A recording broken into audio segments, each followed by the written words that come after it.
Welcome to Arapahoe Park. I'm Jonathan Horowitz. At horse race tracks, it's the only sports venue where you can go watch the sport and also make a wager on the outcome. And to do it at the horse races, we're at the betting windows with Megan Wafer, one of the fine tellers here at Arapahoe Park. Now, Megan, if I have a horse that I like and I want to come place a bet on the horse, I come see you or any of the other great tellers at Arapahoe Park. What do I need to do? You need to know how much money you would like to spend. You know who you like, and we can walk you through what kind of bet you would like to do.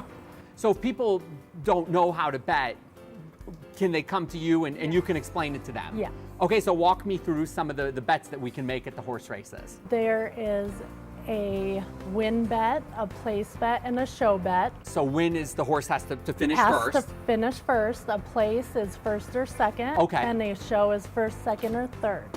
Okay, so those are the straight bets where you pick a horse and you bet on the outcome. And there's a little bit of give and take because if the horse wins, you'll get the pari-mutuel pool outright, whereas with place or show, you have to divide it amongst the other winners. But I think I know a couple of horses who are going to do well in this race, and so there are a few different types of exotic bets that I can do. How complicated can I make it? As complicated as you would like. And how would I do that? You can, if you think you know who is going to win, you can do a wheel with one single horse on top. Okay. And you can even do it with all of the field. Okay, so an exacta would be the top two, but here you can pick one horse and then you can say, look, whoever finishes second will be in my wheel. And then you can go with the top three for trifecta or the top four for superfecta or the multi-race bets. Here we offer a daily double, but other tracks can do pick threes, pick fours, pick fives, or pick sixes. Yes. And let's just say that, you know, hey, I'm looking at the second race and I want to do $2. Win, place, and show across the board on number 3. Can you show us how you actually do that? Show us the behind the scenes yes, I can. Of how it all works. You have to select the track and you do $2 across on what horse? Let's go with number 3. On the 3. And you print the ticket. And so here's the ticket, and then I take the ticket, and this is the bet that I just made, and the money that I just bet, it gets reflected in the pools, so yes, it does. Goes up on the scoreboard, and then if this wins, I get to come back and see you and cash it. Yes. What have been some crazy long shots that you've seen? How big of odds have you seen win? We had a 20-to-1 shot come in yesterday. I think there was a 23 or 29-to-1 that came in today. What's your reaction to the crowd? When you see the fans, what's your vantage point? I'm up in the announcer's booth, but what's your take on the atmosphere here at Arapahoe? I think people really enjoy betting and coming here. And so if you have any questions about the races, come see Megan and she'll make sure that you're a winner.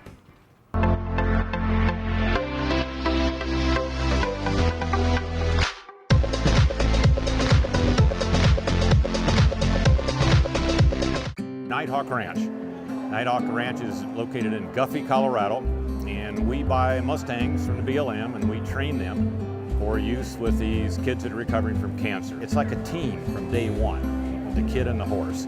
And they feel really comfortable, they feel safe on the horse, they feel a part of the horse, they feel part of the program. And it's a bond they don't experience a lot in their lives. So the kids have their own horse for the week, learn to ride if they haven't ridden before. We spend a lot of time with animals in the morning, and then in the afternoons we have more camping events, archery, ropes course, building a log cabin, camping out overnight, a little bit of everything. I have a lot of cancer in my family. I'm a cancer survivor, and we believe that Nighthawk Ranch has a lot of natural healing on its own. It was a great healing force in my life, and we believe that sharing that with these kids, that's important. So clean air, clean food, great experience is all positive for these kids for sure in their healing. The 2016 live horse racing season in Colorado at Arapahoe Park from May 20th to August 14th. Racing takes place on Fridays, Saturdays, and Sundays, and special holiday racing on Mondays for Memorial Day and the 4th of July. Post time for the first race each day is at 1 o'clock p.m. For more information, visit myhighracing.com and facebook.com/Arapahoe Racing. Arapahoe Park, where horses come first.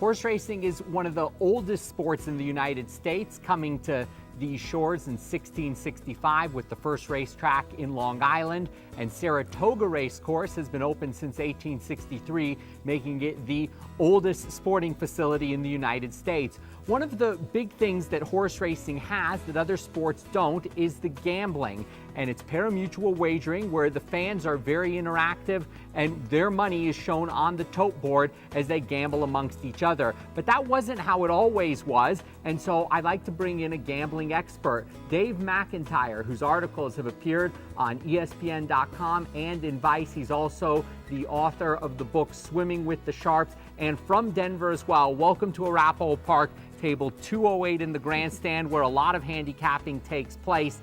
Horse racing and gambling, they're synonymous. As somebody who's followed the gambling trends in this country, what is your take on horse race gambling?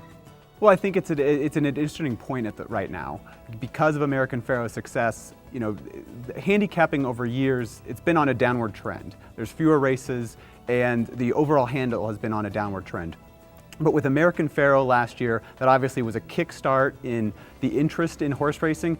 And it comes at an interesting point in the kind of the broader gambling world, in that gambling has probably never been this roundly accepted in America, at least not for 100+ years. People are starting to realize gambling is no longer a dirty word. People are starting to realize it's a legitimate hobby as long as you don't, take it too far and go into a problem.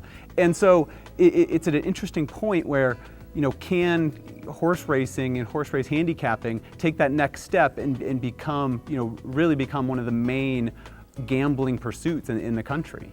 So let's go back in history for a second, and then let's look to the future and where you see where horse racing might be.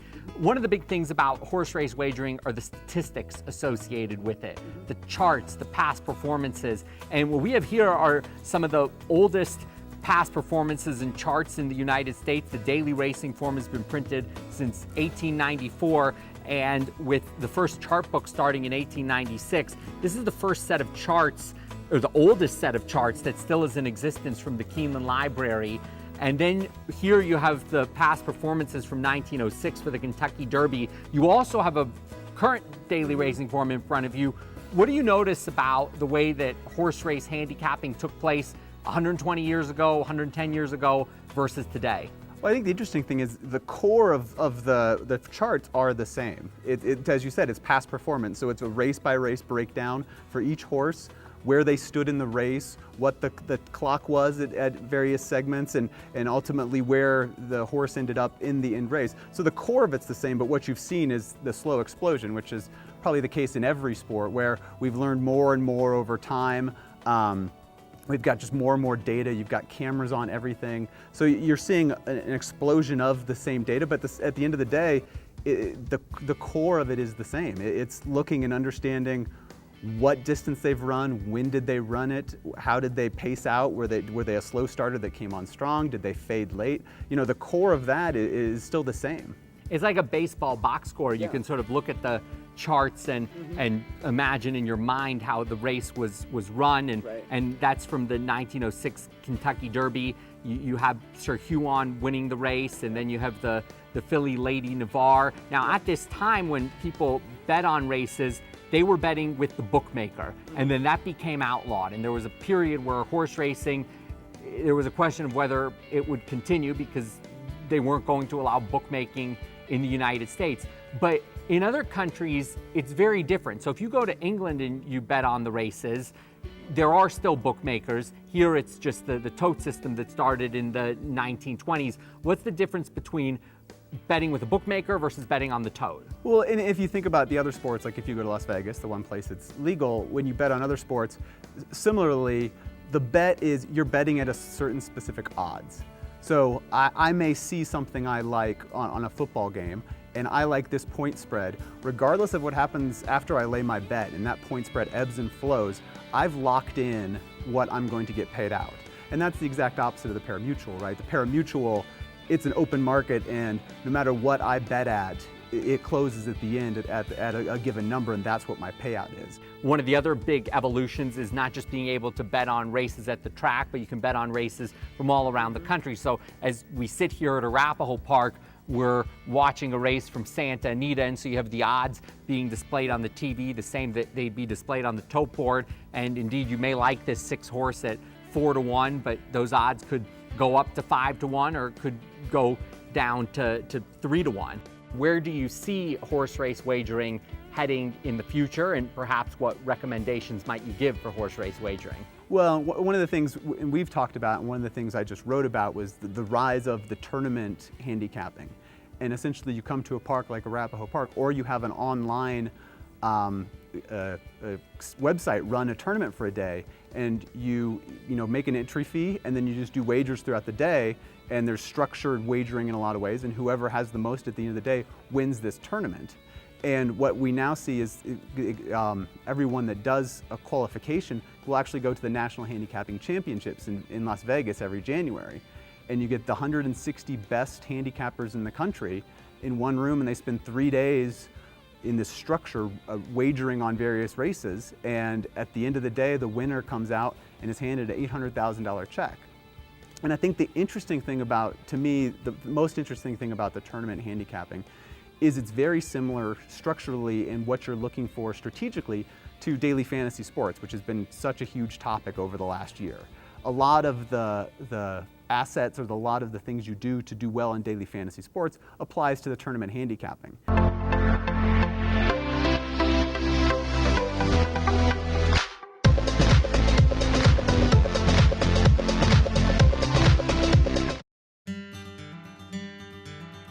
We've been around since 1972. We are the voice of the horse industry, and what we try to do is be aware of what's going on in the legislature, in different developments, different municipalities, so that we can maintain horses as part of our life and lifestyle. We're here to make sure that the powers and the rights of people to own horses remains the same as it has been for many, many years. Horses are extremely important to our heritage. It's important to our economy. We're a $1.6 billion industry in the state of Colorado, and there's over 156,000 people involved with our industry. So I think we have a real important role in the economy, but also in the lifestyle and what horses bring to each one of us. Come on board and get involved with us in our Blue Ribbon Partnership Program and show others your passion about the lifestyle and about owning horses.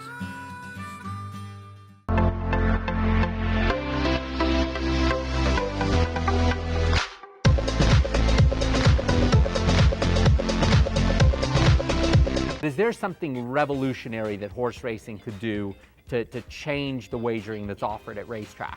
Well, and that's always been the hardest part for handicapping, because this can be frightening to a novice. It's like reading a science report. Exactly, and the language at the desk can be intimidating. Sure, what's an exacta, yeah. And I think that learning curve has always been the biggest stumbling block for handicapping. So in my personal opinion, and things we've talked about, there's options to ease that pain. If you going back to the football gambling analogy, what really blew up the Super Bowl wagering was the introduction of prop bets in the 80s and 90s. And these are bets that aren't necessarily associated with the actual outcome of the game. It's not a point spread, it's not a total over-under line. It's, will this player score a touchdown? Will this player get a sack? And all of these things, you don't have to understand if the point spread's a good line or not to enjoy that and to know I'm looking for Peyton Manning to throw a touchdown, right? Those are the kinds of things, and that's when Super Bowl wagering really exploded. And so if you took that and applied it to handicapping, you don't need to say, I don't need to exact a box the 8 and 9.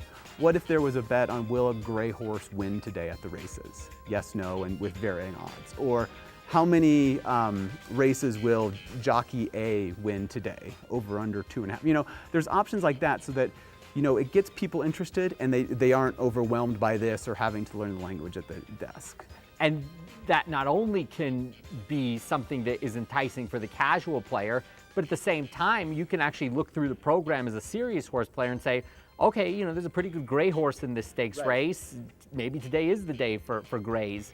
So that's a fascinating, because I imagine the prop players for football, you're right, you do get the casual fan, but I imagine there's some serious players who are looking at that too. Absolutely. I mean, the serious gambler, it's all about inefficiencies in the market, just like a stock picker.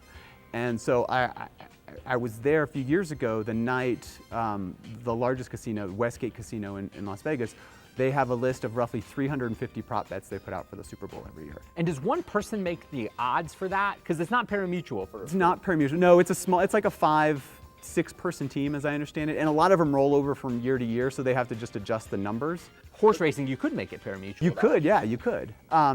But to your exact point, the moment they put those up, there's a room full of professional gamblers looking at all those lines and looking for the one that's wrong, right? And then they go and get in line and hit it immediately. It's a lot of casual, a lot of people just doing it for fun, throwing $10 on will, Peyton Manning throw a touchdown.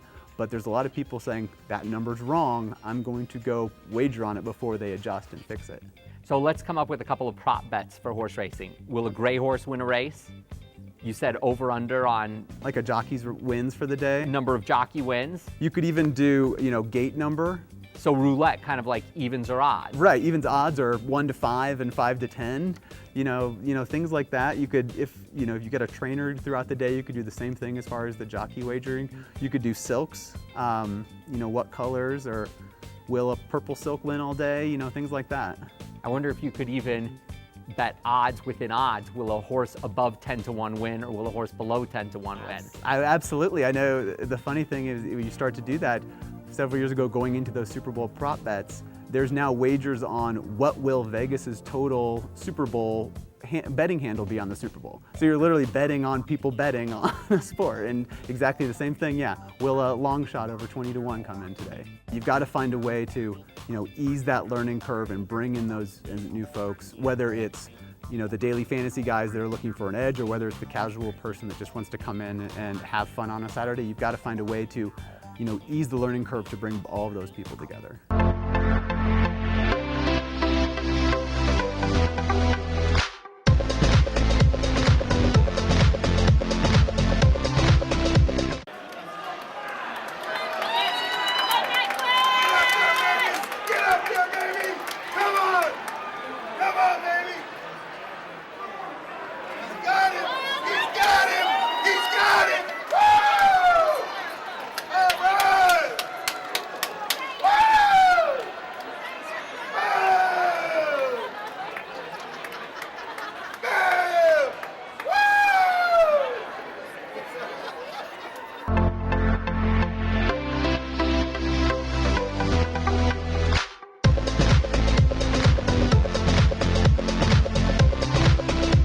In 2015, Spender came from California to Colorado and had quite the summer in the Rocky Mountain State.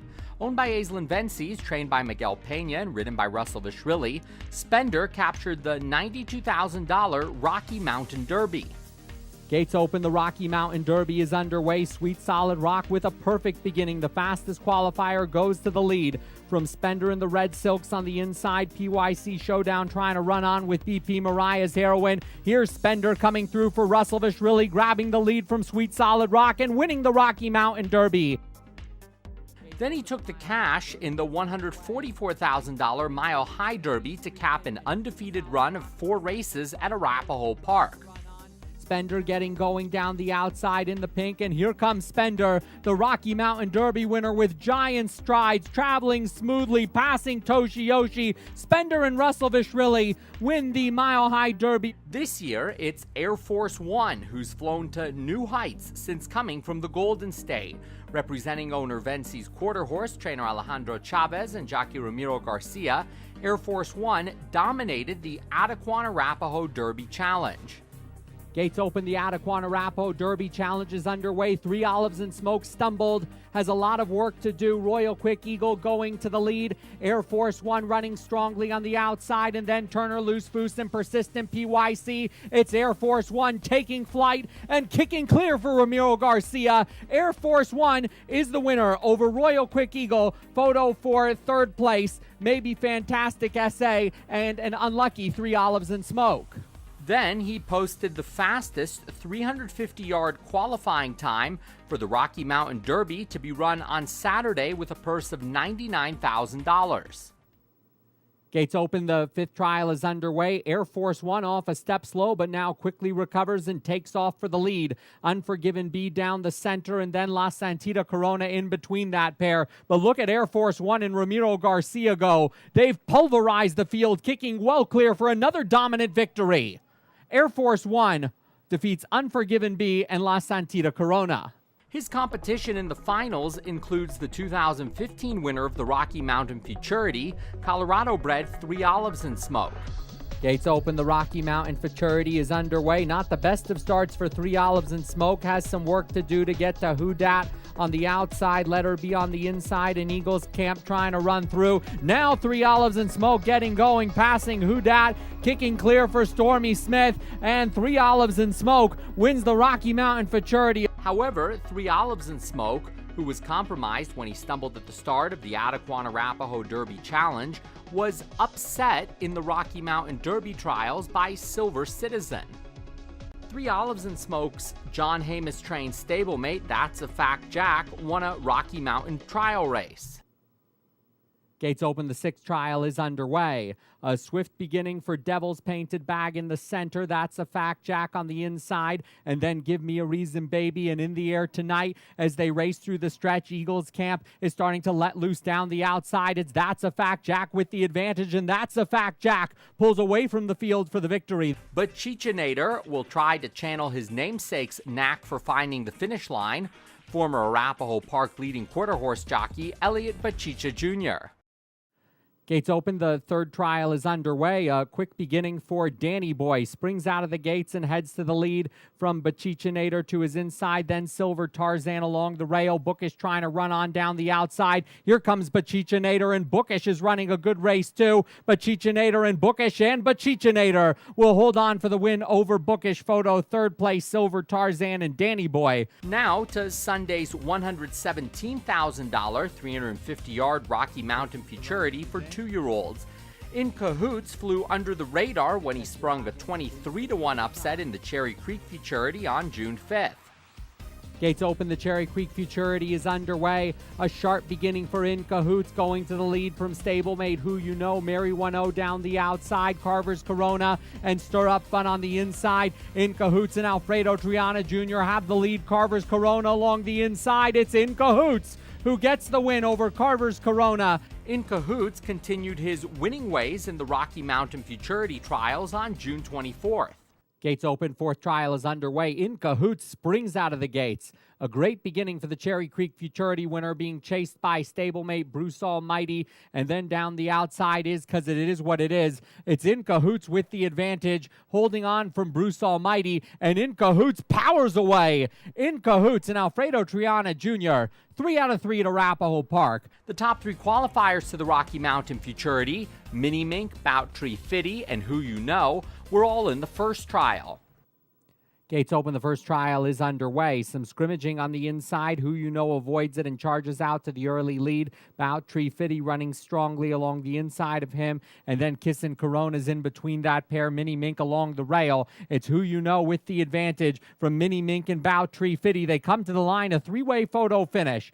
Mini Mink, Bout Tree Fitty, and Who You Know in the 1st trial. The Rocky Mountain Derby and Futurity are part of a big weekend of quarter horse stakes races that also includes the Muriel Arapahoe Distaff Challenge. The winner of that race will join Air Force One as Arapahoe Park's representatives at the American Quarter Horse Association Challenge Championships at Los Alamitos Racecourse on October 29. Jennifer Hancock from the AQHA's Wrangler Racing Aces program will be at Arapahoe Park this weekend. There will be a wagering do's and donuts class on Sunday where fans can learn more about horse racing while enjoying free donuts, coffee, and programs. But don't give the donuts to the horses. They'll need to be at top fitness, although maybe the winners can indulge after the races. Prices are posted in behind me in the announcer's booth. Hope you've enjoyed this look at how to win at the horse races. Until your next time out at Arapahoe Park, I'm Jonathan Horowitz. Keep picking winners.